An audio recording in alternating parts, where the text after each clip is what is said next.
하나님의 말씀은 요한복음 19장 30절 말씀 한 절을 제가 봉독하겠습니다.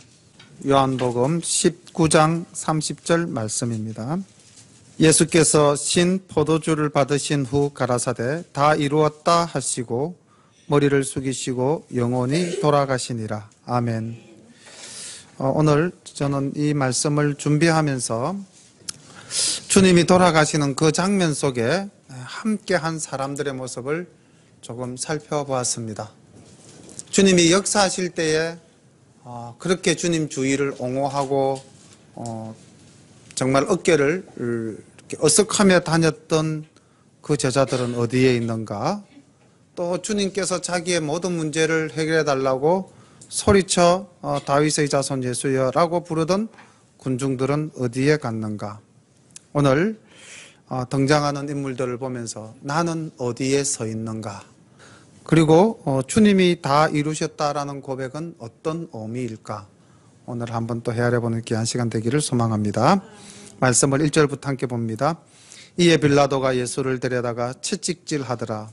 군병들이 가시로 면류관을 엮어 그의 머리에 씌우고 자색 옷을 입히고 앞에 와서 가로되 유대인의 왕이여 평안할지어다 하며 손바닥으로 때리더라. 여기서 이제 군병들이 한번 나타나고 나중에 십자가상에 예수님께서 못 박히신 후에 23절에 군병들이 다시 한 번 더 나타나서 행하는 모습이 보입니다. 먼저 군병들의 초점을 맞추고 3절까지 말씀 이후 23절로 넘어가서 군병들의 모습을 한 번 더 살펴보도록 합니다. 군병들이 예수를 십자가에 못 박고 그의 옷을 취하여 네 깃에 나눠 각각 한 깃씩 얻고 속옷도 취하니 이 속옷은 호지 아니하고 위에서부터 통으로 짠 것이라. 군병들이 서로 말하되 이것을 찢지 말고 누가 얻나 제비 뽑자 하니 이는 성경에 저희가 내 옷을 나누고 내 옷을 제비 뽑나이다 한 것을 응하게 하려 함이르라. 군병들은 이런 일을 하고. 자, 우리가 여기서 이 주님을 때리고 또 주님을 십자가에 못 박는 이 군병들을 볼 때 이들은 주님의 능력도 모르는 자요, 주님의 이 땅에 오신 사명도 모르는 자들입니다. 그들은 주님을 그냥 일반인 또는 일반 죄수처럼 그렇게 대하였습니다. 아무리 우리가 오늘날 밖에 나가서 전도를 하고 주님을 이야기한다 할지라도 오늘날 이 시대에도 여전히 군병들과 같은 존재들이 있음을 우리는 부인할 수가 없습니다. 그렇지만은 그들은 몰라서 그랬다면은 이제 우리는 그들에게 말해줄 수 있는 입장이니까 그래도 우리는 이 군병들을 향하여 나아가야 하지 않겠는가 그렇게 생각을 합니다. 말씀해 보면은 바울이 그렇게 이야기하셨죠. 바울은 심었고 아볼로는 물을 주고 자라게 하시는 이는 하나님이시라고. 우리가 이 군병들과 같은 사람들을 세상에서 얼마나 많이 만나게 됩니까? 그렇다 할지라도 우리는 전도해야 될 줄로 믿습니다. 4절 말씀으로 넘어갑니다.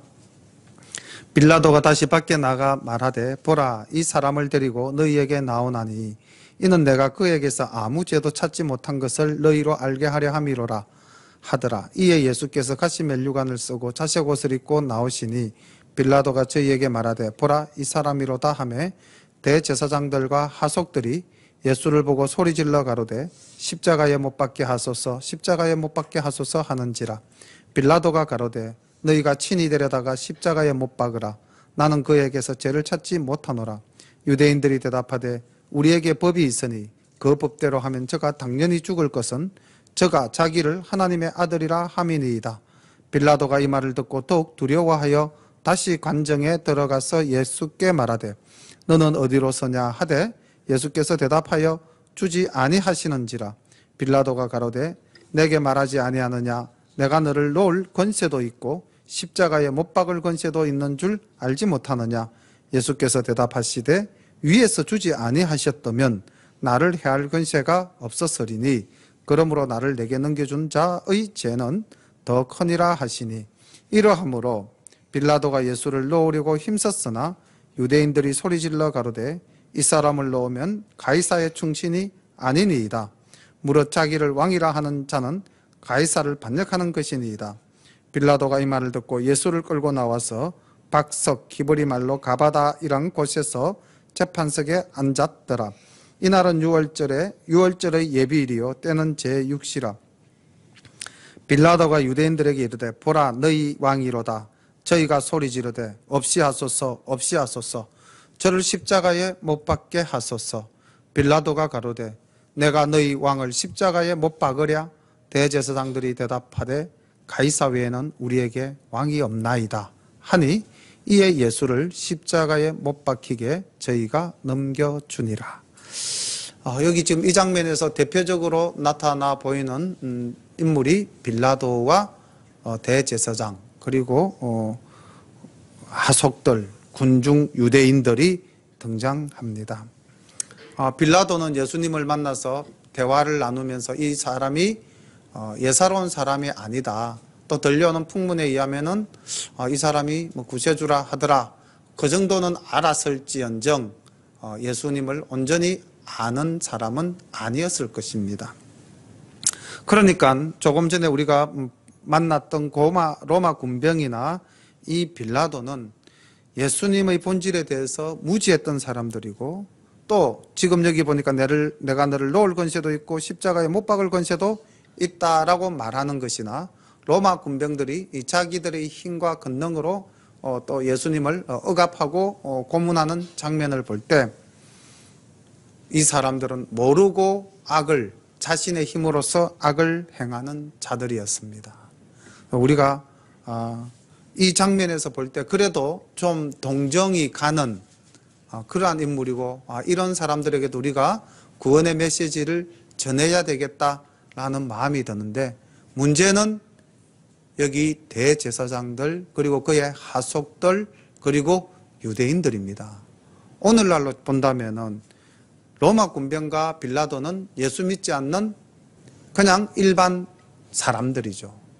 그들에게는 우리가 반드시 전도를 해야 될 어떤 의무감 같은 것도 있습니다.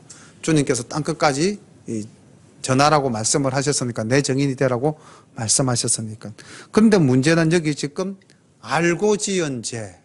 이 대제사장은 예수님이 이 땅에 오신 메시아라는 것을 압니까 모릅니까? 알죠. 어디서 그게 밝혀졌습니까? 예수님 탄생 때 알았잖아요, 벌써. 동방박사가 헤롯을 찾아와서 유대인의 왕으로 나시니가 어디 있느냐 했을 때에 헤롯은 몰랐어요. 헤롯은 왜 몰랐냐면 그는 정통 유대인이 아니기 때문에 몰랐습니다. 그래서 제사장들과 서기관들을 불러서 물어보니까 성경에 기록되어져 있습니다. 미가야스의 베들레헴 거기서 예수가 나신다고 기록되어져 있어요. 그러니까 박사들 당신 예수님을 찾아서 경배하려면 베들레헴으로 가시오. 소동이 일어났지 않습니까? 그리고 헤롯은 자기가 정통성이 없는 왕이니까 유대인의 왕이 난다 하니까 어쨌습니까? 그 지경에 있는 2살 이하의 아이들을 다 죽이는 참극까지 벌이지 않았습니까? 그러니까 이미 여기에 있는 대제사장들이나 또 그 주변에 있는 하속들, 따르는 사람들 또는 많은 유대인들은 예수님이 메시아로 오신 분임을 분명히 알고 있었습니다. 그리고 또 수많은 유대인들은 예수님의 능력도 보았고요. 또 스스로가 고백하기를 다윗의 자손 예수여라고 이야기도 했고요. 그러했던 사람들입니다. 그러했던 사람들이 예수님을 십자가에 못 박았다. 그리고 이들의 고백 속에 얼마나 무서운 고백이 나옵니까? 빌라도가 너희들의 왕이다라고 이야기를 해줘도 뭐라고 이야기합니까? 우리에게는 가이사 외에는 왕이 없다. 이 얼마나 무섭고도 놀라운 고백인지. 우리도 이렇게 신앙에 눈이 멀 수 있을까요? 우리는 이런 죄를 혹 범하지 않는다고 자신할 수 있을까요? 이들이 왜 예수를 십자가에 못 박아라? 왜 그랬을까요? 그들은 그들의 기득권을 유지하기 위해서. 그렇죠? 그리고 예수라는 이 하나님에 대한 사랑이 애초에 없었습니다.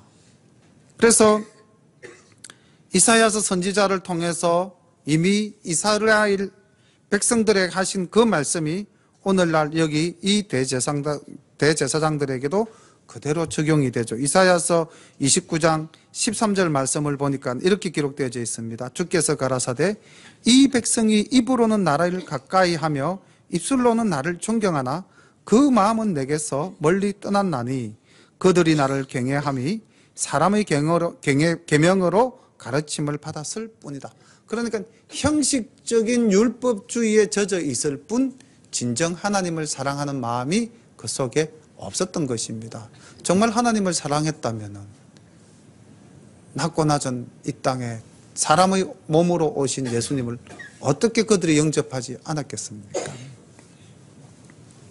오늘날도 우리 집사님이 오늘 기도하면서 정말 주님을 바라보고 주님과 동행하기를 간절히 소망하는 우리의 뜨거운 열정을 고백을 했는데, 우리가 예수 믿으면서도 이런 열정이 없는 정말 형식적인 신앙생활을 하는 분들이 얼마나 많습니까? 이들이 바로 우리에게는 가이사 외에는 왕이 없다, 저를 십자가에 못 박아라, 언제든지 돌변할 수 있지 않겠습니까? 정말로 우리는 주님을 왕으로 인정하고 있는가? 이 자리에서 나는 어디에 서 있는가? 저는 오늘 이 성경 말씀 맨 마지막 장면에 나오는 두 인물에 대해서 다시 한 번 더 깊은 감명을 받았습니다. 이들은 자기가 가진 그것을 놓치지 않기 위해서 하나님을 배신하는 그런 모습을 보이는데, 우리 넘어가서 이 38절로 한번 넘어가 보겠습니다. 이들과 완전 대를 이루는 두 인물이 있습니다. 여기서 우리가 또 하나 더 살펴봐야 될 인물들이 있는데 이 성경 속에는 나타나지 않습니다. 이 성경 속에는 나타나지 않지만은 살펴봐야 할 인물들이 누구일까요? 예수님의 제자들입니다. 3년간 예수님을 따라다녔고 예수님으로부터 많은 가르침을 받았고 많은 사랑을 받았던 그 제자들은 지금 여기 이곳 어느 곳에도 없습니다. 요한 한 사람만 남아있는 것으로 기록되어져 있죠. 그런데 38절부터 등장하는 이 두 사람을 한번 볼까요? 앞면이 있는 분도 있습니다. 아리마대 사람 요셉이 예수의 제자나 유대인을 두려워하여 은희하더니 이 일 후에 빌라도들어 예수의 시체를 가져가기를 구하매 빌라도가 허락하는지라 이에 가서 예수의 시체를 가져가니라. 일찍 예수께 밤에 나와왔던 니고데모도 몰약과 침향 섞은 것을 100건쯤 가지고 온지라. 이에 예수의 시체를 가져다가 유대인의 장례법대로 그 향품과 함께 세마포로 쌌더라. 예수의 십자가에 못 박히신 곳에 동산이 있고 동산 안에 아직 사람을 장사한 일이 없는 새 무덤이 있는지라. 이날은 유대인의 예비일이요 또 무덤이 가까운 고로 예수를 거기 두니라. 저는 오늘 설교를 준비하면서 이 장면을 보면서 그런 생각이 새삼스럽게 들더라고요. 와, 이 두 사람이 없었다면 과연 누가 장사를 치렀을까? 예수님의 시신을 누가 수습을 했을까? 여기에 정말 예수님을 사랑하고 눈물로 따라온 사람들이 있습니다. 바로 25절에 등장하는 인물이죠. 한번 또 돌아가서 잠깐 만나보겠습니다. 예수의 십자가 곁에는 그 모친과 이모와 글로바의 아내 마리아와 막달라 마리아가 섰는지라.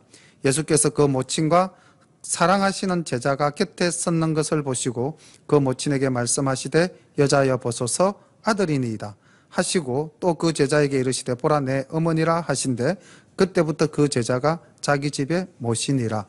여기 이 장면에서 마리아와 또 갈릴리에서부터 따라온 여인들의 모습이 소개되어지고 있습니다. 그런데 이들이 예수님의 시체를 수습할 수 있었을까요? 아마 이들은 멀리서 눈물 짓는 것으로 마음 아파하는 것으로서 아마 끝이 났을 겁니다.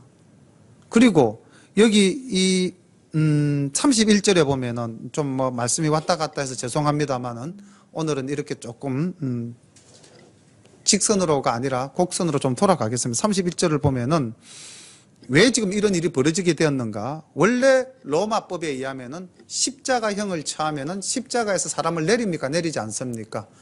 로마법에 의하면 십자가상에 죽인 죄수를 내리지 않습니다. 왜냐하면은 그 십자가에 처형당하는 사람은 로마에 반역한 사람이거나 로마의 중죄를 지은 이기 때문에 그냥 본보기로 보여주는 겁니다. 그렇게 해서 너희들도 까불면 저렇게 돼. 그래서 로마법은 십자가에 있는 사람을 내리지 않는데 여기는 지금 유대 땅 예루살렘이기 때문에 31절입니다. 보십시오. 이날은 예비일이라. 유대인들은 그 안식일이 큰 날이므로 그 안식일에 시체를 십자가에 두지 아니하려 하여 빌라도에게 그들의 다리를 꺾어 시체를 치워달라 하니 군병들이 가서 예수와 함께 못 박힌 첫째 사람과 또 그 다른 사람의 다리를 꺾고 예수께 이르러는 이미 죽은 것을 보고 다리를 꺾지 아니하고 그 중 한 군병이 창으로 옆구리를 찌르니 곧 피가 물이 나오더라. 이를 본 자가 증거하였으니 그 증거가 참이라. 저가 자기의 말하는 것이 참인 줄 알고 너희로 믿게 하려 함이니라. 이 일이 이룬 것은 그 뼈가 하나도 꺾이우지 아니하리라 한 성경을 응하게 하려 함이라. 또 다른 성경에 저희가 그 찌른 자를 보리라 하였느니라. 31절부터 37절까지의 내용을 보면은 로마법보다는 여기는 유대인들이 중심이 되어진 예루살렘이기 때문에 유대법을 적용했습니다. 유대법에 의하면은 십자가상에 달린 죄인은 당일 내리는 것이 율법이었어요. 신명기 21장 22절부터 23절까지의 말씀을 보니까 그들이 이 율법을 이렇게 적용했습니다. 사람이 만일 죽을 죄를 범함으로 내가 그를 죽여 나무 위에 달거든 그 시체를 나무 위에 밤새도록 두지 말고 그날에 장사하여 내 하나님 여호와께서 내게 기업으로 주시는 땅을 더럽히지 말라. 나무에 달린 자는 하나님께 저주를 받았음이니라. 그래서 바울도 바로 이 유대인의 율법, 유대인들이 생각하는 기본적인 가치관, 십자가, 나무 위에 달린 사람은 뭐다? 죄인, 저주받은 자다. 그래서 예수님을 뭐라고 이야기한다? 예수 믿지 않는 유대인들은 예수를 두고 저주받은 자다라고 이야기를 했다는 것을 바울이 이제 이 구절을 통해서 인용을 하고 있었고요. 이 구절을 보니까 유대법에 의하면은 십자가, 즉 나무 위에 달린 사람은 당일 장사 지내는 것이 규례였다는 거죠.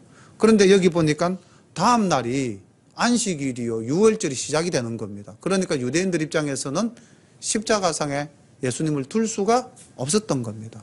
그래서 죄인들이 완전히 죽었나 죽지 않았나 최종 확인해서, 원래 로마법에 의하면 죄인을 바로 죽입니까? 죽이지 않습니까? 바로 안 죽입니다. 그냥 십자가에서 말라 죽어라. 그리고 이게 뭐 생명이 긴 사람은 3일, 4일 버틸 수도 있고 또 급작스러운 쇼크로 죽는 사람은 당일 죽을 수도 있었지만은 어쨌든 이런 유대법에 의해서 최종 죽임을 확인하고 나무 십자가 위에서 이제 예수님을 내린 거죠. 그러니까 이 갈릴리에서 따라온 여인들이라 할지라도 예수님의 장사를 준비하지 못했을 거고요. 아무도 예수님의 그 장사에 대해서는 준비하지 않았던 겁니다. 저는 이 장면을 보면서 이렇게 한번 말을 만들어 봤습니다. 주를 버리고 떠나간 사람 대 주를 위해 떠나온 사람. 주를 버리고 떠나간 사람은 누굽니까? 제자들이죠. 우리도 혹시 주님을 버리고 떠나가는 사람이 되지 않을까요? 위기적 상황에 모이면, 만약에 우리가 부딪힌다면은. 그런데 이 아리마대 사람 요셉하고 니고데모는 주님을 위해서 자신이 가졌던 그 기득권으로부터 떠나온 사람이에요. 주님께로 나아온 사람입니다. 우리 올 손집사님 기도하실 때도 바로 이 부분 기도하셨죠. 내가 주님을 위해서 떠나올 수 있는 사람이 되게 해달라. 우리가 가진 이 모든 것으로부터 자유로울 수 있도록. 근데 이 아리마대 요셉과 니고데모는 제가 성경에서 아리마대 요셉이 나오는 부분을 다 찾아봤습니다. 시간상 읽지는 않고 성경 구절을 말씀드릴 테니까 한번 집에 가서 찾아보시기 바랍니다. 마태복음 27장 57절로부터 60절까지 이 아리마대 요셉이라는 사람에 대해서 소개하고 있고요. 마가복음 15장 42절로부터 46절까지 역시 아리마대 요셉이 소개되고 있습니다. 그리고 누가복음 23장 50절부터 53절까지 여기서도 아리마대 요셉. 그러니까 마태, 마가, 누가, 요한 4복음서에 아리마대 요셉은 다 기록되어진 인물입니다. 그런데 이 아리마대 요셉에 대해서 공이 어떻게 이야기하고 있는가? 첫 번째, 부자다. 두 번째, 그 당시에 그 산헤드린 공회의 공회원이었다. 이렇게 기록되어져 있어요. 그리고 세 번째 뭐라고 기록되어져 있냐면 하나님의 나라를 기다리는 사람이었다. 오늘 우리 요한복음에서는 예수의 제자다. 이렇게 이제 네 가지로 요셉을 소개하고 있고요. 오늘 여기 요한복음에서 새 무덤이 있은지라라고 했는데 다른 복음서에서는 이 무덤이 바로 요셉이 준비해 놓은 자기 가족을 위해서 놔둔 자기를 위해서 준비해 놓은 무덤인데 기꺼이 예수님께 그 무덤을 내놓았다는 거죠. 그래서 아리마대 요셉은 자기가 가진 어떤 사회적 지위, 자기가 가진 물질 모든 것을 주님을 위해서 내놓은 사람입니다. 그리고 또 한 사람, 니고데모가 나오죠. 이 니고데모는 요한복음에서만 나옵니다. 다른 복음서에서는 니고데모가 소개되고 있지 않는데 요한복음에서 첫 번째 3장에서 밤에 바리새인 니고데모가 예수님을 찾아와서 중생에 대해서 서로 대화 나누는 장면이 소개되어져 있습니다. 그리고 요한복음 7장에 가면은 이제 주님이 주일날 말씀을 하니까 그 당시 바리새인들이나 또는 제사장들이 예수를 공격할 때 니고데모가 예수님을 변호를 해요. 이런 장면이 하나가 있습니다. 요한복음 7장 50절부터 쭉 보면은 52절에 이렇게 나와 있습니다. 저희가 대답하여 가로되, 이때 저희는 제사장들이나 바리새인들입니다. 저희가 대답하여 가로되 너도 갈릴리에서 왔느냐? 너도 예수 편이야? 이렇게 니고데모를 겁박하는 장면이 나옵니다. 그런데 그 전에 니고데모가 예수님을 변호했습니다. 그리고 이제 오늘 이 장면에서 다시 니고데모가 다른 복음서에는 없지만은 몰약과 침량 섞은 것을 100건을 가지고 왔다. 그러니까 사실 유대인의 그 장례법에 필요한 모든 재료를 이 니고데모가 챙겨온 거예요. 그럼 한번 생각해 보십시오. 니고데모는 오늘 십자가상에서 주님이 죽을 것이다라는 것을 알았습니까? 몰랐습니까? 장례 부품을 챙겨왔다는 건 완전히 알았다는 거죠. 그리고 저는 이 요셉에 대해서 굉장히 또 놀라움을 말씀을 준비하면서 가졌어요. 야, 이 사람이 누구에게 갔습니까? 빌라도에게 갔어요. 빌라도에게 가서 뭐라고 이야기했냐면 예수의 시체를 달라. 다시 생각해 보십시오. 이게 어쨌든 로마법에 의해서도 죄인이었고 군중을 선동하고 가이사에 반역한 죄인이었고 유대법으로 봐도 자칭 하나님의 아들이다 신성모독죄로서 죄인입니다. 그러니까 뭐 어느 곳에서든지 다 시비를 걸 수 있는 그런 상황에 이 요셉, 이 사람은 관원이었다, 부자였다, 이렇게 볼 때 이 사람도 역시 산헤드린 공회의 공회원이었다. 이게 마가복음에서 나와 있어요. 그러니까 사실 빌라도에게 가서 예수님의 시체를 달라 이 말을 했다는 것은 뭡니까? 자기의 그 모든 것을 다 내려놓았다는 의미고, 심지어는 너도 한패지, 이렇게 되면 어떻게 됩니까? 목숨도 잃을 수 있는 장면일 수도 있다는 겁니다. 그런데 그가 빌라도에게 예수님을 달라 해서 자기가 준비한 무덤에 예수님을 장사 치루었다는 것입니다. 제자들은 어디에 있나요?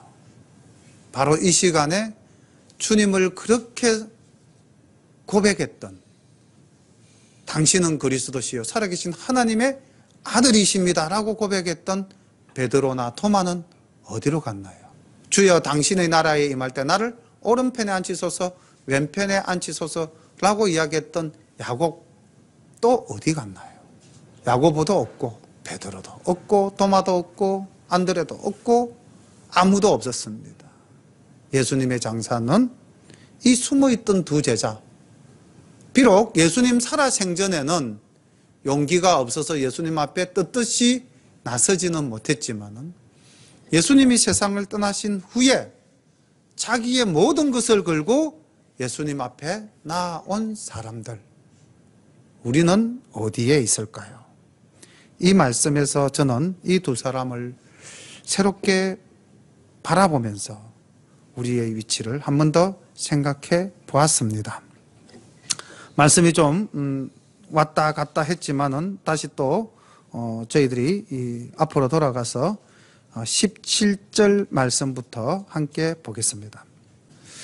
저희가 예수를 맡음에 예수께서 자기의 십자가를 지시고 해골 히브리 말로 골고다이라 하는 곳에 나오시니 저희가 거기서 예수를 십자가에 못 박을세 다른 두 사람도 그와 함께 좌우편에 못 박으니 예수는 가운데 있더라. 빌라도가 패를 써서 십자가 위에 붙이니 나사렛 예수 유대인의 왕이라 기록되었더라. 예수의 못 박히신 곳이 성에서 가까운 고로 많은 유대인이 이 패를 읽는데 히브리어와 로마와 헬라말로 기록되었더라.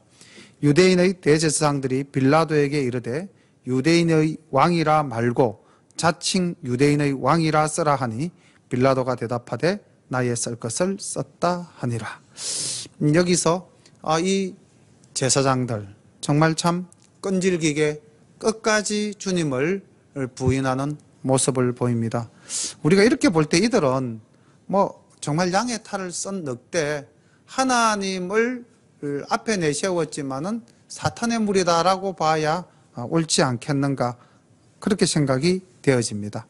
여기서 또 우리의 눈길을 끄는 두 사람이 보이죠. 누굽니까? 예수님과 함께 십자가에 못 박힌 두 제수. 이들에 대해서는 누가복음 23장 39절부터 43절에 잘 정리되어져 있습니다. 그래서 아마 요한은 이 부분을 그렇게 언급하지는 않은 것 같아요. 그런데 어쨌든 우리가 다 알고 있지 않습니까? 저는 이 장면을 보면서 정말 이 두 제수 중에 한 죄인은 마지막에 주님을 만나서 고백함으로써 구원함을 얻는 모습을 볼 때, 우리가 이 땅에서 전도할 때 정말 목숨이 경각에 달리신 분이라 할지라도 마지막에 예수님, 나는 당신을 구주로 믿습니다. 여기 이 죄수가 어떻게 말했느냐, 이렇게 이야기했어요.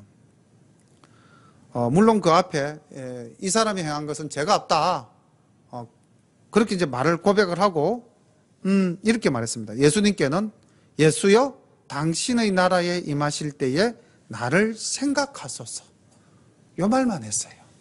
예수여 당신의 나라가 임하실 때에 나를 생각하소서. 오늘날 우리가 만약에 전도를 한다면은 예수님, 저는 예수님을 믿습니다.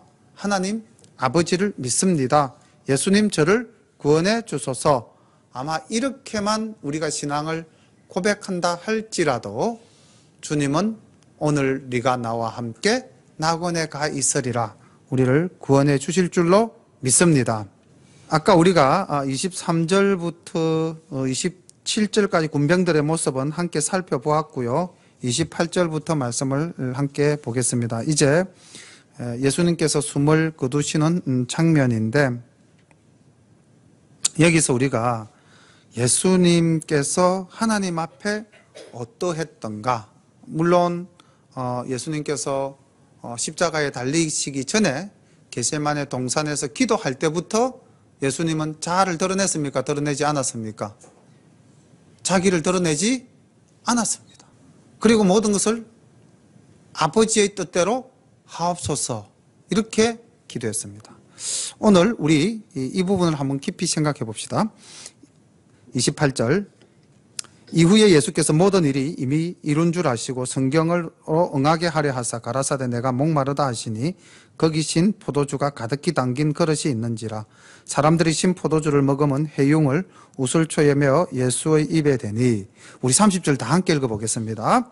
예수께서 신 포도주를 받으신 후 가라사대 다 이루었다 하시고 머리를 숙이시고 영원히 돌아가시니라. 아멘. 여기서 주님이 마지막 하신 말씀이 다 이루었다. 요한은 이렇게 이제 기록을 하고 있습니다. 다 이루었다. 누가 무엇을 이루었다는 뜻일까요? 예수님께서 십자가에 달리심으로써 이제 내 모든 일을 다 이루었다. 그럼 이제 주어가 누가 됩니까? 이 다 이루었다의 주체는 예수님이 되죠. 그런데 이제 이게 우리말로는 예수님이 다 이루었다, 이렇게 이제 기록이 되어 있는데, 영어로 보니까 이렇게 기록이 되어져 있어요. It is finished. 이렇게 되어 있습니다. It is finished. 그러니까 그것이 끝이 났었다. 끝이 나게 되었다. 이제 이렇게 되는데, 이거는 1인칭이 아니라 it는 3인칭이잖아요. 이제.